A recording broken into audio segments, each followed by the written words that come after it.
आज मैं आपको एक ऐसी कहानी सुनाने जा रही हूँ जिसमें आप अपने मन की बात अगर हर किसी के सामने खोल देते हो, किसी से भी अपने दुख सुख की बातें करते हो, तो आगे से ये काम करना बिल्कुल बंद कर दोगे। दोस्तों, इससे पहले आप मेरी कहानी में डूब जाओ, मेरे इस चैनल को पहले सब्सक्राइब कर लो।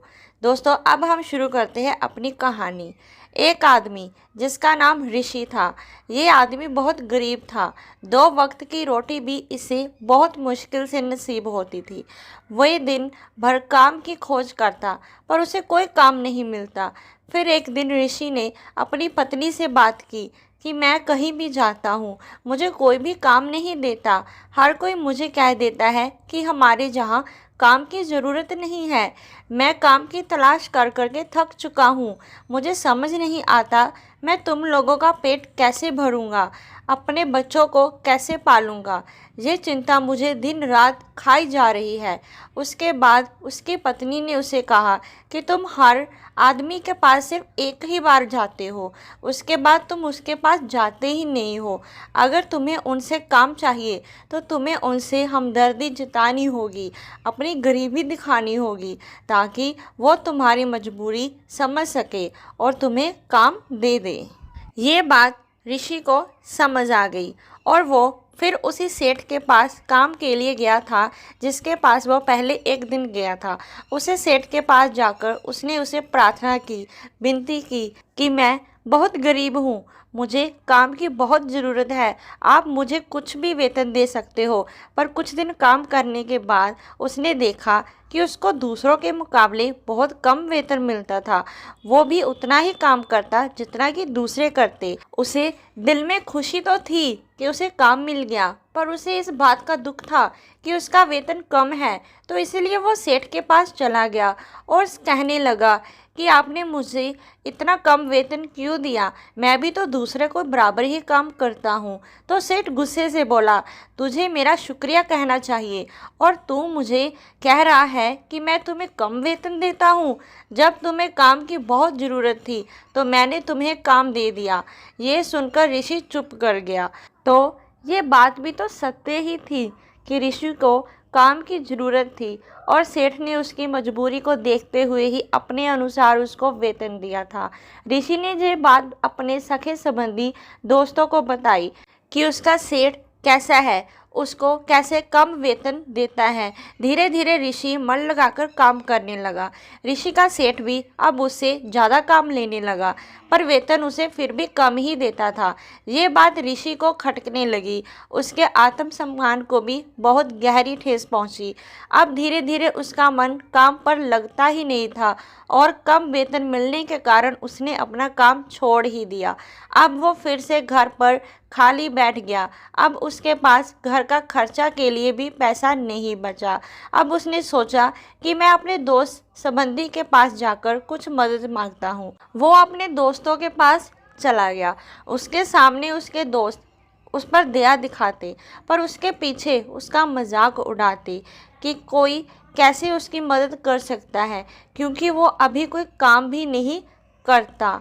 आज तो हम उसे पैसे दे देंगे, क्या पता ये हमें कल पैसे दे या ना दे। अब ऋषि की हालत दिन ब दिन बहुत ख़राब होती जा रही थी।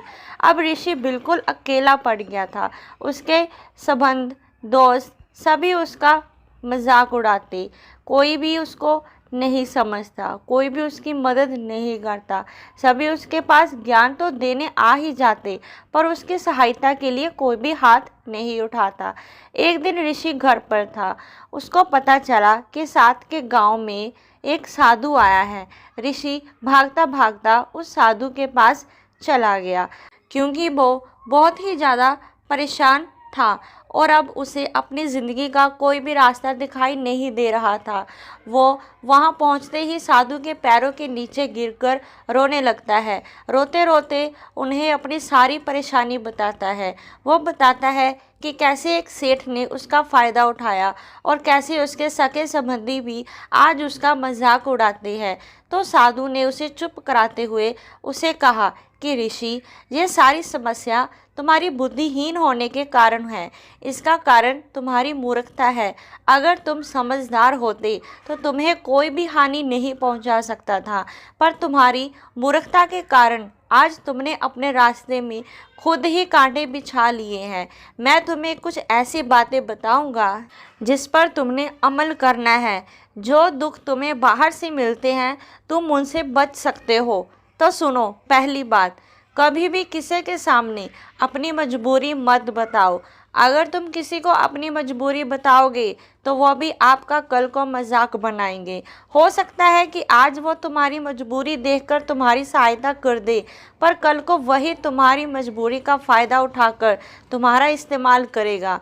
और अगर तुम्हारा फ़ायदा नहीं भी उठाया तो वो आदमी दूसरों के सामने तुम्हारी निंदा करेगा, तुम्हारा मजाक बनाएगा।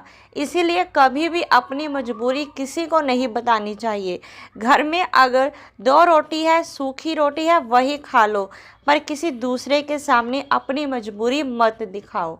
दूसरी बात, कभी दूसरों को मत बताओ अपने अतीत की गलतियों के बारे में और अपने आने वाले कल की रणनीतियों के बारे में। अगर आप किसी को अपनी गलतियों के बारे में बता रहे हो, आपने पीछे जो आपने किया था वो अंधेरेपन के बारे में बता रहे हो, तो उस आदमी की नज़र में आपका एक चरित्र घट जाएगा और वो आदमी भविष्य में आपको हमेशा उसी नज़र से देखेगा।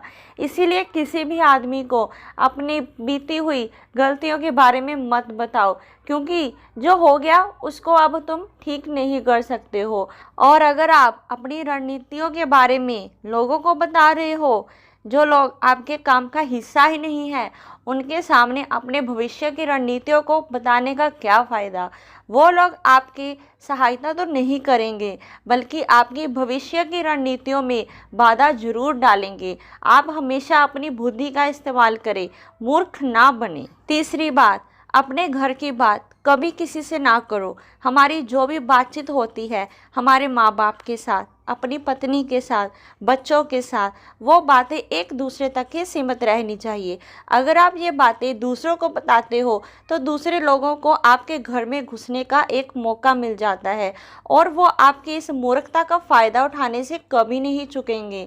वे आपको अपनी माँ बाप, अपनी पत्नी, बच्चों से दूर लेकर जाने की कोशिश करेंगे।